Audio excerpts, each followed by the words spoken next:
Pero bueno, dejemos ese tema de lado y ya estamos en contacto con el ingeniero Adrián Camps.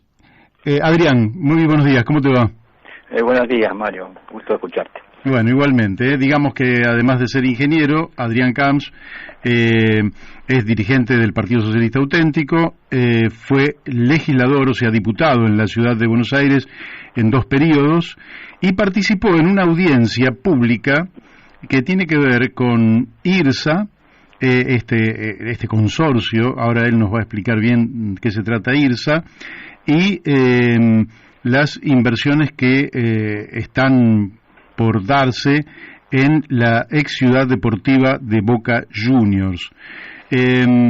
Bueno, Adrián, vos planteaste un rechazo absoluto a esta propuesta. Me gustaría que nos expliques, y que le expliques a los oyentes fundamentalmente, a qué se debe tu oposición.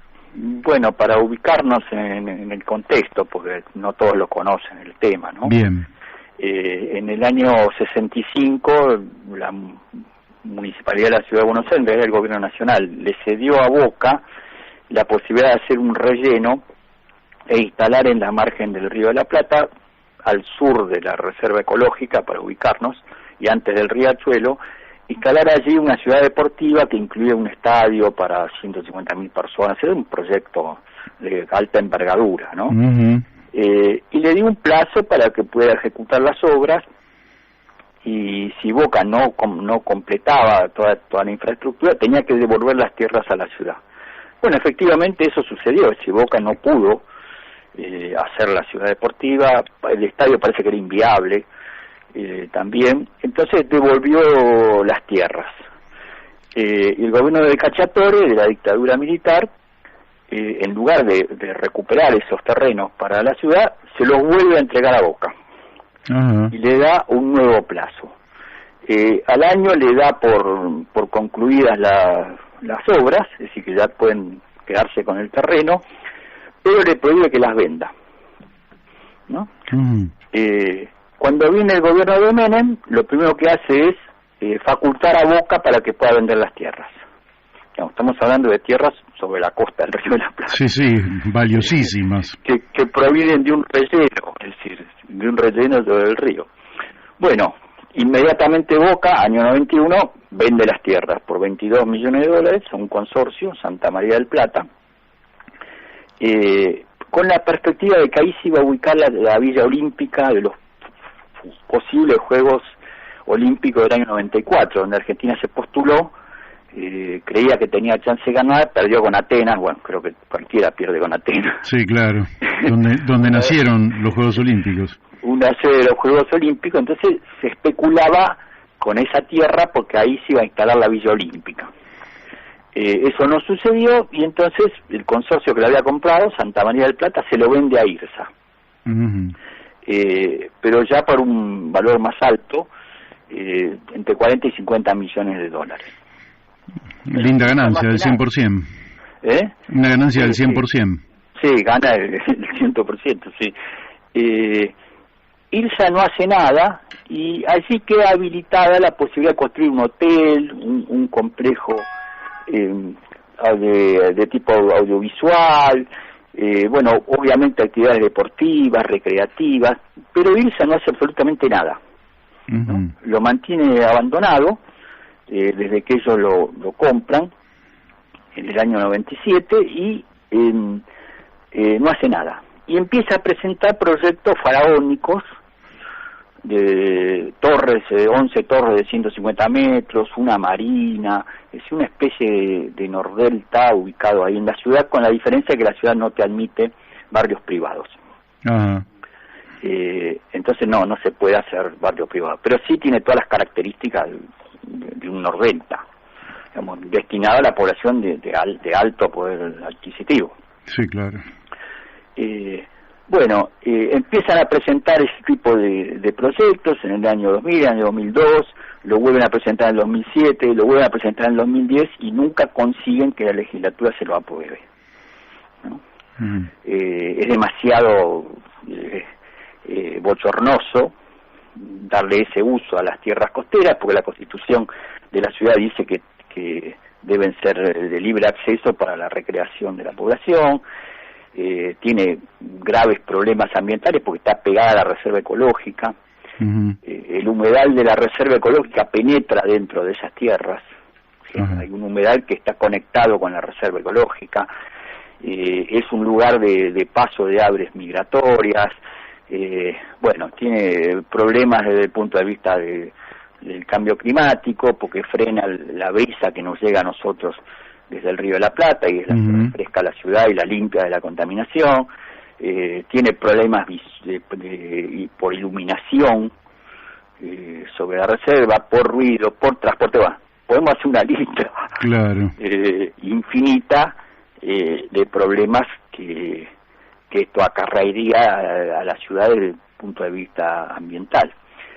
Y hay otra cuestión que es la social, porque el artículo 18 dice que la ciudad tiene que tender a un desarrollo social equilibrado, tratando de compensar las diferencias.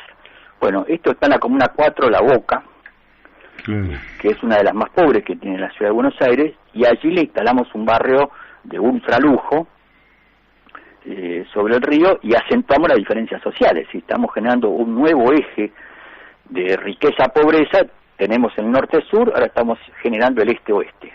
¿No? La costa del Río de la Plata, Puerto Madero, el barrio de Irsa, van a tratar de seguir avanzando sobre Isla de Marchi, y entonces va a quedar un sector de alto poder adquisitivo, muchas viviendas deshabitadas. Tiene Puerto Madero porque lo usan como reserva de valor, y el resto de la ciudad más empobrecida, donde ya no le va a llegar la brisa del río, que tanto nos salva a nosotros en el verano. ¿Y cómo evoluciona? ¿Y cómo fue el resultado de la audiencia?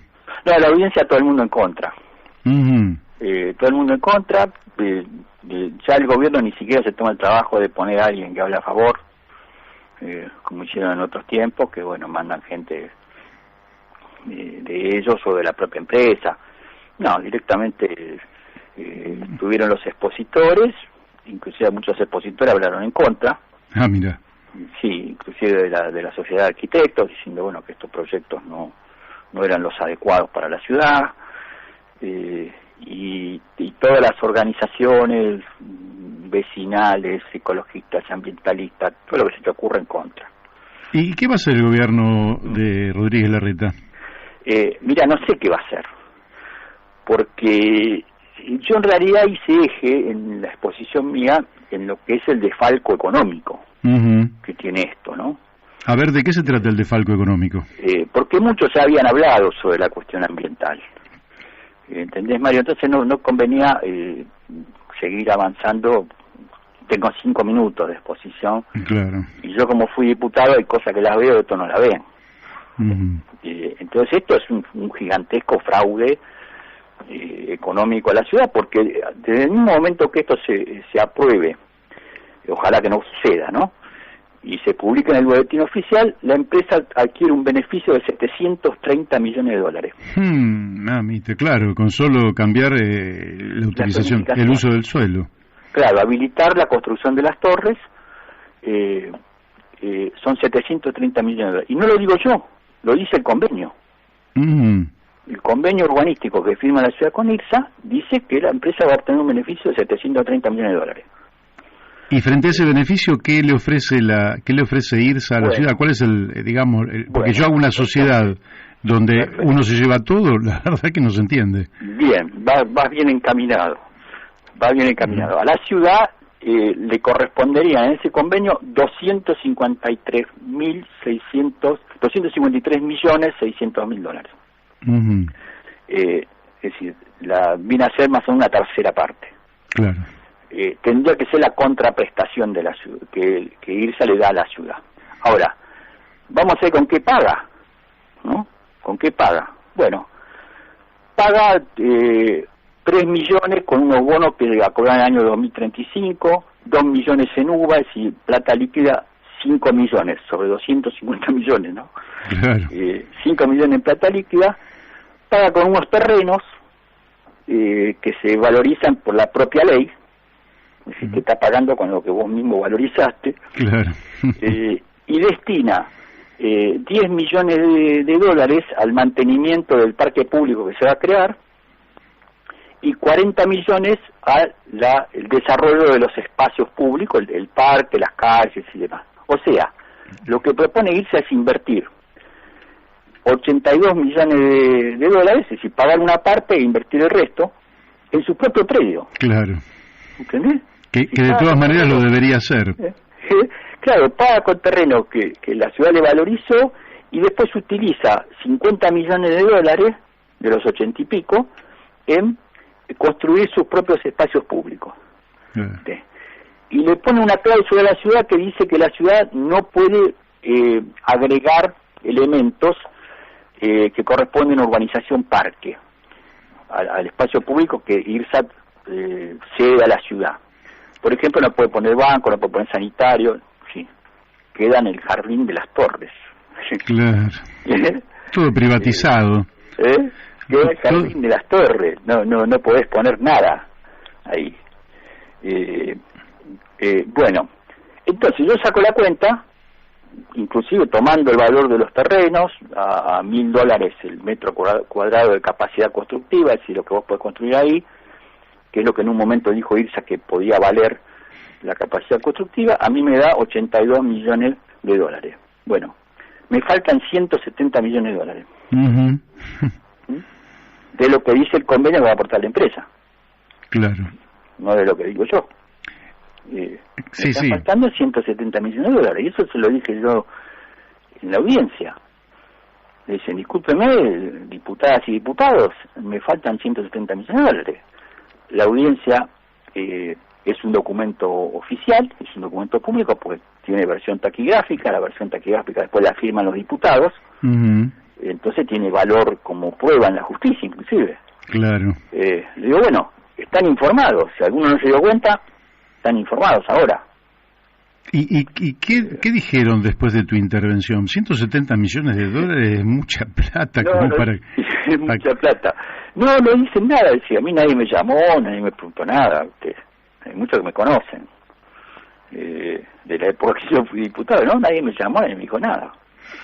Es sorprendente cómo estamos.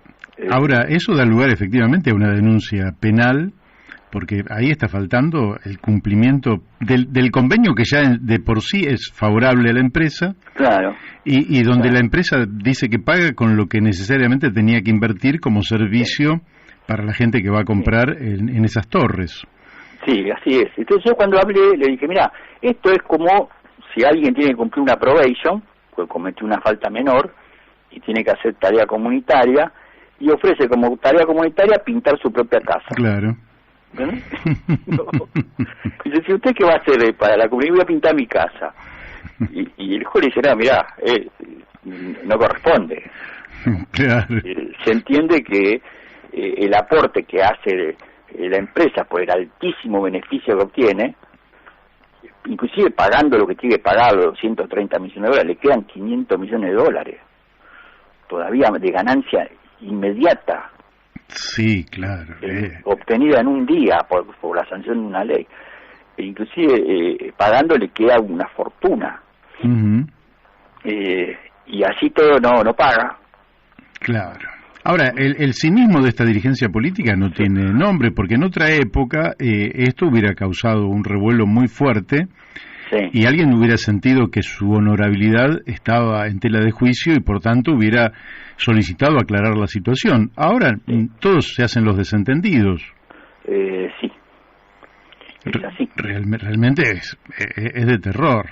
Ahora, Rodríguez Larreta no dice absolutamente nada al respecto. El tipo que quiere ser presidente de la Nación, hoy tuvimos una linda charla con Hernán Madera, pero es otro cínico el hombre.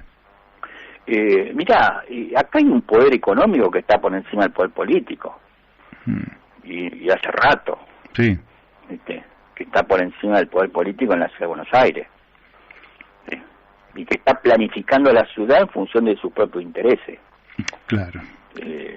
Como pasó con Costa Salguero, como pasa con todos los pocos predios que quedaban en Puerto Madero, con las playas ferroviarias. Y acá hay inversores con altísimo poder de compra y que por eso son los que ponen las condiciones. Ahora, ¿por qué ocurre este fenómeno que vos vas a una audiencia, en la audiencia hay gente capacitada, gente informada, que opina de una manera, de manera que es gente que se supone que tiene que tener influencia en la sociedad, pero llegado el momento, el PRO desde el 2007 viene ganando todas las elecciones? ¿Cómo se entiende esto? Porque el PRO genera conflictos puntuales. Recién ahora está empezando a tener otro tipo de comportamiento, ¿no? La sociedad. Por ejemplo, en Costa Salguero hubo una reacción que fue bastante masiva. Yo he visto audiencias importantes como la venta de las tierras ferroviarias de Palermo, Caballito, Liniers, ¿no? Que eran tierras públicas. Sí. Audiencias de 300 personas. Duraban varios días, se generaban conflictos, porque eran presenciales, ¿no? Ahora te lo hacen por Zoom. Sí. Pero eran 300 personas. En Costa Salguero hubo 7.000. Claro, una locura. Acá andábamos en las 3.000. Entonces se ha masificado. Se ha masificado porque también ha habido una revalorización del espacio público que se dio con la pandemia. Con la pandemia la gente se dio cuenta que, bueno, que si se tenía que escapar a algún lado del virus, tenía que ir a los parques. Claro, el espacio público era fundamental para salir, incluso la cantidad de gente que vive en departamentos pequeños, claro, que te vuelven loco, porque hay momentos que querés salir de allí. Y era la forma de sociabilizar. Yo que voy a correr varias veces a la semana y veía a los jóvenes que iban con las bicicletas, se llevaban cada uno su mate, armaban una ronda, y de esa manera, bueno, podían charlar, podían estar vinculados. Claro. Y eso lo permitió el espacio público. Entonces hay una revalorización del espacio público, también por el tema del cambio climático. ¿Los jóvenes qué papel estás viendo en los jóvenes, que serían los portadores de este mensaje de defender la naturaleza? Bien. Hubo muchos jóvenes anotados en la audiencia, sí. Muchos jóvenes, y jóvenes que no vienen de organizaciones políticas, así que no es que alguien lo mandó. Y es engorroso anotarse, esperar el turno. Bueno, a veces se saltean porque no concurre un escritor y tenés que estar atento a ver en qué momento te quedan. Ahí te estoy perdiendo un poco la claridad de la señal. Te hago la última pregunta. Sí. En el 23 se van a cumplir 16 años ininterrumpidos de gobierno del PRO en la ciudad de Buenos Aires. Sí. ¿Sentís que es el gobierno que más ha, digamos, negociado, traficado, o como se le quiera decir, con las tierras públicas? Sí, sin ninguna duda. Sin ninguna duda. En realidad ha sido uno de los ejes de la gestión de Macri y su continuidad de Larreta. Uno de los ejes es ese. ¿Y qué otro eje tiene? ¿Qué otro eje así achacable tiene? Porque evidentemente la historia, es decir, las futuras generaciones, si van dejando sin espacios verdes a la ciudad, le van a pasar la factura en algún momento, porque por ahora te venden espejitos de colores, pero una vez que vos te encontrás que no podés ir acá, no podés ir allá, que para encontrar un espacio verde tenés que salir de la ciudad, y eso se va a poner un poco... ¿Alguien alguna factura le va a pasar? ¿Qué otra factura le pasarías al PRO? Bueno, desde abandono del sistema educativo, es decir, lo que pasa es que la ciudad tiene gran parte de su población que se maneja con educación privada y con salud privada. ¿Ves? Entonces, y la mayor parte de ese electorado se canaliza a través del PRO. Claro. Entonces ellos pueden disminuir la calidad de la educación pública o de la salud pública y pagar un costo político bajo. Y atraer con obras que la gente vea. Claro. Es lo que ellos dicen, digamos, hay que hacer obras fundamentalmente en los años electorales y que sean visibles. Por ejemplo, no se justifica que la Ciudad de Buenos Aires no haya hecho el canal aliviador del Arroyo Medrano. Ajá. Particularmente después de la hiperinundación del 2013, que mató gente. Pero esa no se ve. Esa no se ve, porque está por abajo de la tierra. Y me decían que Larreta frenó también la continuidad de las obras del subterráneo. Bueno, sí, ellos se habían comprometido a inaugurar no sé cuántos kilómetros, y todo lo que prometió Macri para el mandato, no sé, no hicieron ni la 10ª parte, ¿no? Claro. No. Y bueno, y son los que se proyectan para gobernar la Argentina. Bueno, veremos qué pasa con nuestro queridísimo país. Bueno, no sé si querés decir algo más, Adrián. El tiempo se nos ha ido. Te agradezco muchísimo. Me parece que quedó bastante completa la situación, porque es una situación compleja que viene de muchos años, ¿no? Y eso es grave. Es muy grave, muy claro tu informe, y me parece que es material para difundir una vez que hagamos este segmento, porque me parece que es muy esclarecedor. Y dentro de eso, la pastilla, digamos, son los 170 millones de dólares sí, que se esfuman sin que nadie dé la más mínima explicación. Queremos saber dónde están. ¿A dónde están o a dónde van? Adrián, te mando un fuerte abrazo. Muchísimas gracias, Mario. Dale. Bueno, hemos hablado con el ingeniero Adrián Camps, dirigente del Partido Socialista Auténtico, diputado de la ciudad, mandato cumplido, que nos ha explicado estas cosas donde es difícil entender que se respalde a un gobierno que hace tamaños negociados, y que después se llena la boca de la palabra república y honestidad, y la verdad es que la pasan por arriba, porque en última instancia, en una democracia, la voz que prevalece es la voz del pueblo. Y cuando el pueblo se pronuncia en miles de personas en contra, y virtualmente no hay quien defienda más que el sector económico y el sector político que va a lucrar con una medida, bueno, llevárselo puesto, eso es absolutamente autoritario y antidemocrático.